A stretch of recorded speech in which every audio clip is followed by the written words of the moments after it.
The next time you find yourself in an ER, the most crucial second opinion, it might not come from a person at all. There is a quiet, almost invisible revolution happening right now in medicine.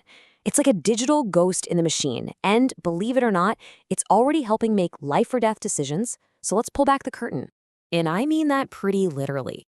Right now, as we speak, AI is scanning x-rays, it's interpreting EKGs, it's even helping to guide a surgeon's scalpel. Look, this isn't some sci-fi movie plot anymore. This is just Tuesday. It's becoming standard practice, and it is spreading so fast it's almost impossible to keep up. Take a look at this number, 1,451. That's how many AI-powered medical devices have gotten the green light from the FDA. Now, get this, just a decade ago, you could count that number on one hand. It just makes you wonder, right? How on earth did this much technology get into our hospitals so incredibly fast? This chart, wow, it really shows you the sheer scale of it all. Back in 2015, the FDA cleared just 6 of these devices. Fast forward to 2025, and we're talking about 295 in a single year. This isn't just steady growth, folks. This is a full-blown explosion. And that brings us to the real mystery we're going to dig into today. How did this tidal wave of super advanced tech wash over our healthcare system so quickly? To get that answer, we've got to pop the hood on the regulatory engine itself. We need to look at the exact mechanism the FDA uses to say, yep, this one's good to go. I mean, that's the real challenge here, isn't it? The FDA's old rulebook just wasn't written for software that can think and learn and change. So how do you make sure this stuff is safe without totally slamming the brakes on innovation? Well, the answer lies in a kind of regulatory shortcut that's actually been around for a long, long time. It's called the 510(k) clearance process, and the magic words here are substantially equivalent. Basically, instead of running huge, expensive new clinical trials, a company can just argue that its shiny new product is, well, pretty much as safe and effective as something that's already out there. Think of it like a new toaster. You don't have to prove toasting bread is a safe activity. You just have to show your new toaster is as safe as all the other toasters on the market. That old toaster, that's your predicate device. So just how popular is this pathway for AI?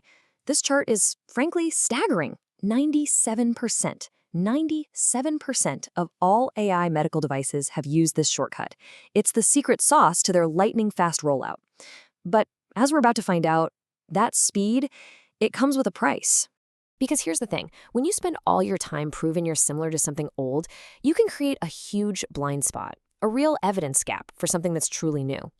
And when people started digging into these clearances, they found that gap wasn't just a possibility. It was very, very real. This quote I found from a recent analysis just nails the problem perfectly. We have this enormous quantity of new tools, but when you go looking for the quality of the proof behind them, well, the picture gets pretty fuzzy pretty fast. Okay, get ready for a few numbers that are pretty startling. The absolute gold standard in medicine, right, is the randomized clinical trial. So of all those hundreds of AI devices cleared by the FDA, fewer than 2% were backed up by one. 2%. And it gets worse. Fewer than 1% had studies that looked at what really matters, patient health outcomes. Did the device actually lead to a better treatment? Did patients get better, live longer? In over 99% of cases, based on the public data, we just don't know. And even for that tiny handful of studies that were done, the FDA's own summaries, the info available to the public, often leave out the most basic details. Over half don't even tell you how many patients were in the study. The bottom line is, for most of these tools, the evidence we can all see is basically a black box. And the story doesn't just stop at approval. Out in the real world, nearly 6% of these AI devices have already had to be recalled, usually because of software glitches. And, tragically, at least one patient's death has been directly linked to one of these devices malfunctioning. It just goes to show what happens after approval is every bit as important as what happens before. Now, the FDA isn't just sitting on the sidelines watching this happen. They get it. Software that can learn and change needs a whole new way of thinking, a brand new playbook. And they've been working on one. This has actually been in the works for years. As you can see here, the agency started signaling the shift way back in 2019. This all led up to December 2024, when they released their big new strategy, something called a Predetermined Change Control Plan, or PCCP for short. So what in the world is a PCCP? Well, think of it like a pre-approved roadmap for how an AI is allowed to learn and get smarter after it's already in the hospital. So instead of a company having to go back to the FDA for every little software update, they get a plan approved from the get-go. It outlines the kinds of changes they expect to make, exactly how they'll test them, and how they'll prove it's all still safe and effective. And this new idea is already catching on. In 2025, 10% of new AI device approvals came with one of these pre-approved update plans. It's the FDA's big attempt to regulate something that's constantly changing. But just as the regulators are finally catching up to that challenge, a whole new one just crashed the party. Yeah, we're not just talking about AI that can learn anymore. We're now talking about AI that can create. We're talking about the powerful, sometimes unpredictable world of generative AI and foundation models. And there's a really critical difference here. Most of the AI we've been talking about is like a highly trained bomb-sniffing dog, right? It's taught to do one very specific thing, like spot a tumor on a CT scan. But foundation models, the tech that powers things like ChatGPT, that's completely different. That's more like a genius detective who can solve almost any kind of case you throw at them. They're trained on these massive, diverse datasets, so they can adapt to all sorts of tasks. It makes them unbelievably powerful, but also a lot harder to predict and to test. And this isn't some problem for the future. In February 2025, the game officially changed. The FDA gave clearance to a tool called ADOX Care 110, which helps spot rib fractures.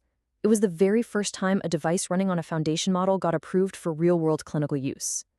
The generative frontier, it's not coming. It's already here. So with all this incredibly complex tech flooding the market, the FDA just can't be the only sheriff in town. A lot of that responsibility is now shifting down to the local level. It's shifting to your hospital. We're seeing hospitals create their own AI oversight committees. Think of them as a new line of defense to vet these tools before they ever see a patient. And they are asking the really tough questions. Is this algorithm a black box? Was the data used to train it biased? Is this actually going to help our doctors or just get in the way? And who is going to be watching this thing after we turn it on? These committees are the new watchdogs, right on the front lines of this whole AI revolution. And that really leaves us with this one final, really tough question. We know human doctors make mistakes. The diagnostic error rate is estimated to be somewhere between 10 and 15%. So if an AI can do better than that, but it's still not perfect, do we hold it back? If we demand perfection from AI, we might be delaying access to tools that are genuinely better than the human alternative.